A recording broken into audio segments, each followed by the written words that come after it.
Ladies and gentlemen, I'm about to play you guys a video of a pastor who was once a victim of the persecutions that Christians are going through in the northern part of Nigeria. You see, there is a saying that if you are not present there, you actually don't know what is going on there. You see, it is good you hear from the horse's mouth.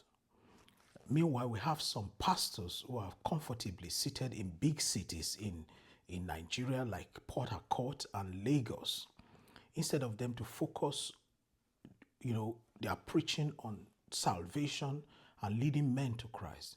They are using their pulpit to water down the persecution of Christians in the north. So I want you to sit tight, sit back as I play this video for you. And once the video is done, I'm going to be right back. I'll see you in the other side. Abel Damina is my name. Look. I couldn't wait to get back home and be a part of the ongoing conversation. There's been this conversation going on whether there's a genocide in Nigeria or there's no genocide in Nigeria. And I listen to certain individuals who say there's no such thing in Nigeria. Well, whether you call it genocide or you don't call it genocide, let me speak as a victim. I am not just a student of research, but I'm speaking as a victim of these gruesome circumstances around the Nigerian people where innocent lives have been taken away by some people who think they have more right than others in this nation. And some people have reduced it to herders and farmers clash. No, sir, this has been ongoing. I grew up in northern Nigeria. My father was a pastor with the Assemblies of God Church. One morning we just woke up in Assemblies of God Church, Samaru Zaria, somewhere adjacent the north gate of Samaru Zaria. My father was a pastor. All of a sudden we woke up in the morning, no provocation, nothing. And the next thing we were hearing was people were just running all over our house and the church with machetes and all of that. The next thing was they started pouring petrol all over the building, both the church and the house, because our house was attached to the church. And the next thing was flames. Everything was burned right down to ashes. We narrowly escaped, found a place where we could shelter ourselves in the military barracks. Eventually, they brought us back to the lecturers' quarters of ABU Zaria. And we had to camp with a family for weeks and months before we could rebuild and start life all over again. That is long.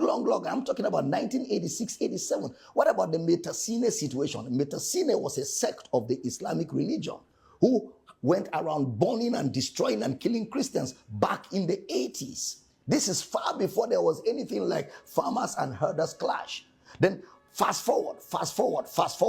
What about in the year 2000, where over 2,000 people were killed in Kaduna?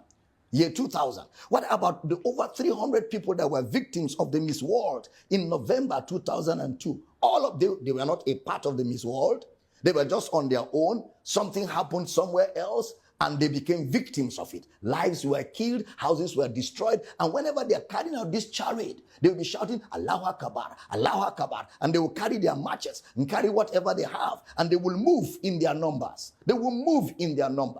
And everybody on their way that is not chanting what they are chanting becomes a victim. I can go on and on. A few years ago, I was preaching in Kaduna for a great man of God. And I only succeeded in preaching Sunday morning service. After the service, the next morning, as we were preparing for the next service on Monday, the next thing I was hearing was the whole city is on fire. Kaduna is on fire. Please stay in the hotel room. Don't come out. They are burning churches. They are killing everybody. That is how we were stuck in a hotel. Even in the hotel, we were not sure of ourselves because they were going from hotel to hotel, room to room, killing people that were not chanting Allahu Akbar. And somehow, God saved our souls. After about 4 days, we were able to leave Kaduna. But unfortunately, a friend of mine who was a pastor, Reverend Northcote Andrew of blessed memory, was caught in the midst of this as he was escaping for his life. They caught him because he was wearing a collar of a bishop. They hacked him to death, dug the ground, buried him and put a cross there. It is that little wooden cross that made people know that there was a corpse in that place. And this, my friend, was buried. These are real life situations. So for somebody to just sit down in the comfort of his home, maybe somewhere in the south, and be saying there's no such thing in northern Nigeria, my brother, you've not been a part of it. We've been right in the heart of the fire. I remembered one night, these Muslim boys were all over the place in my school, and they were shouting Allahu Akbar. They were looking for me. I had to escape. That night, my saving grace was that I found a female hostel and I slept under the bed. By the next day, I left town. For what? I did nothing. No provocation. Just because I am preaching the gospel. And of course, some of them believe that once you are not of the Islamic faith, you are an infidel. And they believe that if you kill an infidel, you will sleep with 7 virgins. All of this kind of indoctrination that leads to violence at the slightest provocation. Whether it has to do with the people or not, you just get on the streets. What about the Reinhard Bonnke crusade? I'm talking about the Reinhard Bonnke crusade in Kano, where people were hacked, macheted, and killed just because a crusade where the gospel of Christ was going to be preached. And that is why I thank God for people like President Donald Trump, who lent his voice to what is going on here. At least, for whatever is what, there's an ongoing conversation all over the world. The matter is no more put under the carpet. And we don't want just conversations. We want some action. We want some action. And in the midst of all this, it snowballed into the herders and farmers clash. It snowballed into banditry. And everything becomes very complicated. Very complicated. And people are dying by the day. There are people in northern Nigeria, places like Borno State, places like Plateau State, places like Benue State, places like southern Kaduna, where whole villages have been taken over by some of these bandits, by some of these Islamic extremists, by some of these Boko Haram people. They've taken over whole villages, driven the villagers away. And somebody said there is no such thing in Nigeria. Why do we have IDP camps? Why do we have IDP camps? When we never had an earthquake, we never had an earth tremor, why do we have IDP camps when there is no natural disaster? Other than the fact that people are being made victims of what they have no knowledge of. In a secular state like Nigeria, where all religions are permitted to be practiced, this ought not to be allowed. This ought not to be allowed at all. Our government have a duty. Now, when you live in a country like that, where you don't know what becomes of you the next day, you go out, you don't know if you're going to come back. Where you go to church, you're not sure if you're going to come back.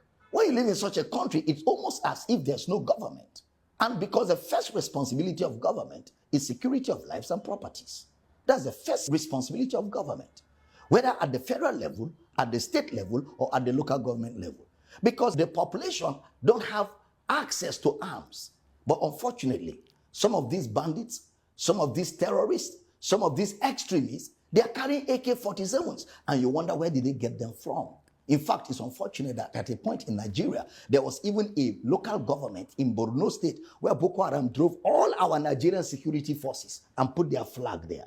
It's very unfortunate. And the government of Nigeria needs to do something quickly. Otherwise, where this is taking us to, we do not know. This has to come to an end. The ADP camps need to be emptied. Let people go back to their homes. Let people go back to their villages. Let people go back to their farmlands. Let people go back to their habitations so that they can live normal lives. So they can live the life they are supposed to live on earth. This is very, very important. And this conversation is so critical at this time. And it's critical that I add my voice to it as a victim of this situation in a country like Nigeria. And I'm believing God that the day has come when this menace will surely come to an end. God bless the Federal Republic of Nigeria. This is to let you know that this has been going on for a long time without the Christian body paying attention to it. And you've just heard from the horse's mouth. So for everybody who is not in the scene where this thing is happening, and you are against the Christian or talking down to water down their persecution, please just keep quiet.